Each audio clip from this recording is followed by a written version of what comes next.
अस्सलाम वालेकुम। I hope all of you are doing well. आज हमने प्रोसेस क्रिएशन का टॉपिक शुरू करना है। This is a pre class assignment for all of you and everyone has to prepare this before the start of the class.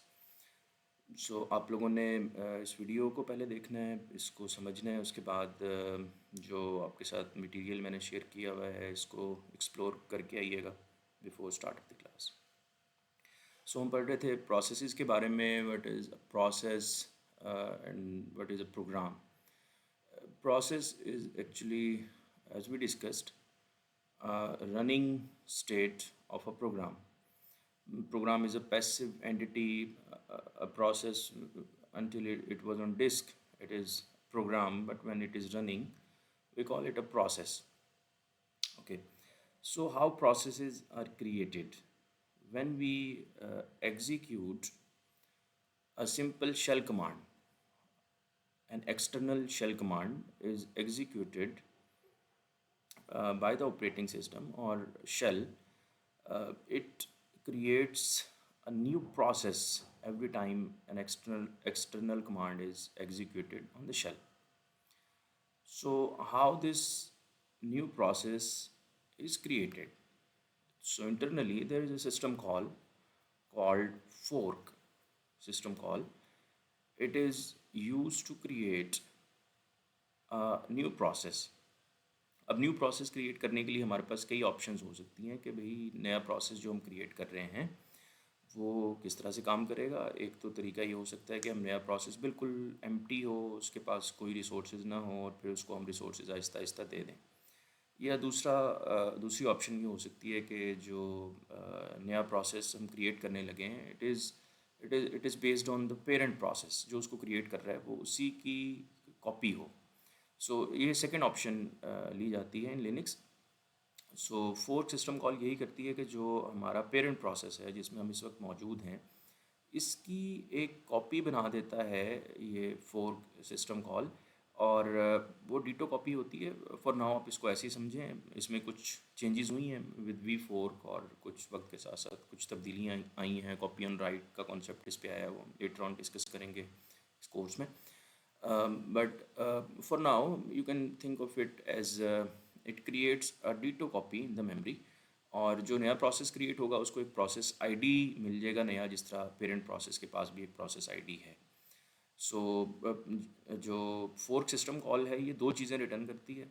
अभी हम इसको practice करके भी देखेंगे। एक तो इसने प्रोसेस आईडी रिटर्न करना है जो नया प्रोसेस इसने क्रिएट किया अभी, जिसको हम चाइल्ड प्रोसेस कहते हैं। उसका प्रोसेस आईडी रिटर्न कर देगा पेरेंट को, और जो चाइल्ड प्रोसेस क्रिएट हुआ उसको हमेशा ये ज़ीरो रिटर्न करेगा। So it is returning two things at the time. Okay, so fork system call fail भी हो सकती है। कुछ इसकी रीजंस हो सकती हैं कि भाई जो फोर्क सिस्टम कॉल है जिसने नया प्रोसेस क्रिएट करना है, अगर नंबर ऑफ़ प्रोसेसेस जो अलाउ हैं, एक प्रोसेस को एक चेक होता है ऑपरेटिंग सिस्टम में कि भाई कोई भी जो प्रोसेस है वो कितने नए प्रोसेसेस क्रिएट कर सकता है। तो लेट्स से अगर हमें 100 नए प्रोसेसेस क्रिएट करने की इजाज़त थी और हमने 100 क्रिएट कर ली हैं, तो अब उससे ज़्यादा अगर हम क्रिएट करने की कोशिश करेंगे तो फोर्क विल फेल। इसी तरह से हमारे जो एक प्रोसेस का कोटा था वो तो एक्सीड नहीं हुआ, बट सिस्टम में जितने प्रोसेसेस बन सकते थे वो कोटा एक्सीड हो गया, तो फिर भी नया प्रोसेस क्रिएट नहीं होगा।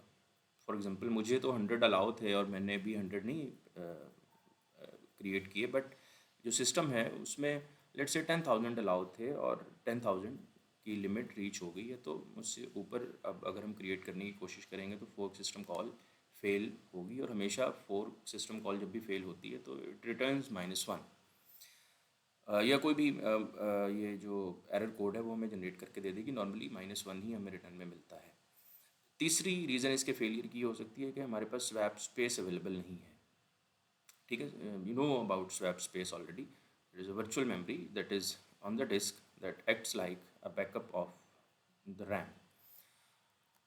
Right.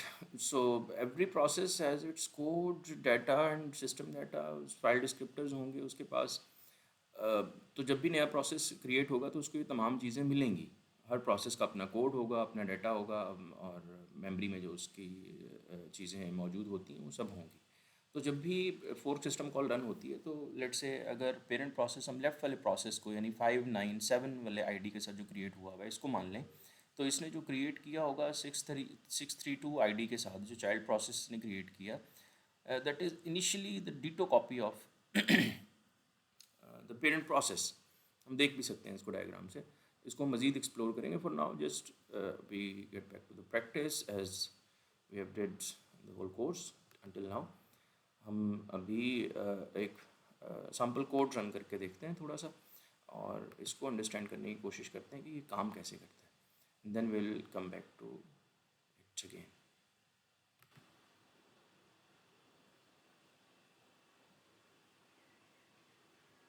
Okay, so I have opened the editor in the Linux. We have Ubuntu. So if I just write fork over there, and I just print f hello. So